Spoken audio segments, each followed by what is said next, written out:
Assalomu alaykum hurmatli Xudo shukr TV kanalining obunachilari, bizni kuzatuvchilarimiz, qadrdonlar, yaqinlar.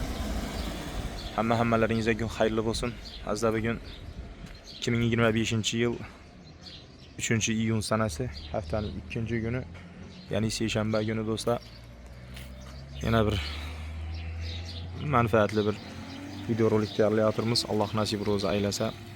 Do'stlar, mana shu ekranda ko'rib turgan 3/4lik razmerdagi toza yasalgan, yangi yasalgan, lekin anchadan buyana ishlatmay qo'ygan mana shu budga sotiladi do'stlar.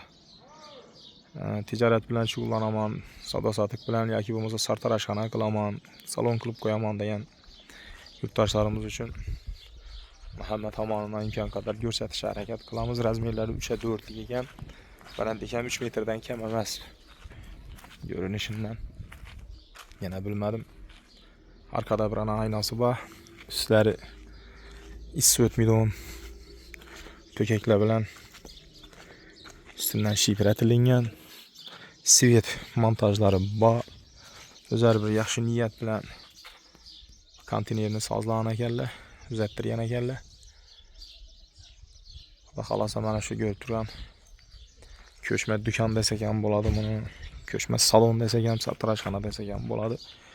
Montaji qilingan, svetlari, rozetka, kulchatir, nalar ham qo'yilgan ekan. Avtomatlar ham qo'yilgan. Ko'rib turganingizdek, projektillar ham bor. Eshik ilk ekan buni. Shu açıp ko'rsatib berilmadim. İçini sizlere de aynada görünüp turibdi shu. Shu görünüş shu. Rozetkalar ana o'rnatilgan. Onda birsi burada kulchatir, endi avtomat rozetkalar o'rnatilgan. Razmerlarini aytdim do'stlar. Bemalol xohlagan yeringizga yo'lni yoqasına bo'lami, uyni eshikni oldina bo'lami, qurib bemalol ishlatib foydalanishlaringiz mumkin. Mana shunday ko'chma do'kon qarab turgan do'stlarimizga yuborib qo'yasizlar do'stlar, qadrdonlar. Ekranda telefon raqamlarini qoldiraman do'stlar. Bemalol telefon orqali murojaat qilib biz bilan bog'lanib xarid qilishlaringiz mumkin do'stlar. Aytilishi narxi 27 million deb turibdilar. Galishtirib beraman. Undan qaytib xayri bor deb turibdilar. Bemalol telefonda aloqaga chiqaverasizlar do'stlar. Videoni ko'rishga ko'rganlaringiz uchun hammalaringizga rahmat do'stlar. Like'larni bosib, izohlarda o'z fikringizni yozib qoldirishni unutmanglar. Keyingi videoroliklarimizni yana ko'rishguncha o'zlaringiz ehtiyot qiling, sog', omon bo'ling do'stlar.